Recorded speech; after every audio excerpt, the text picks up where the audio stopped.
Tiếng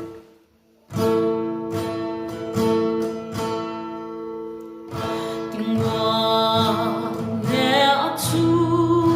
bị bồng lên ý kia bấm bé tóc lấy nè ở lung ca ninh bé lấy nè ý thế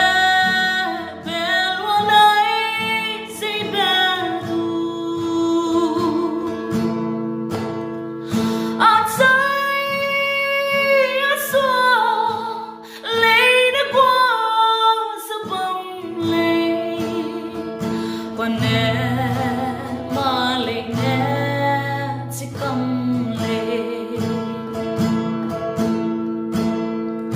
Pane,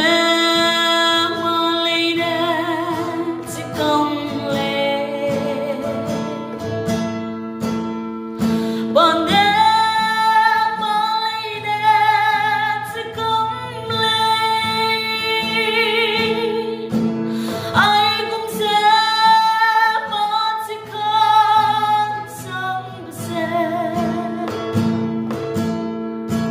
who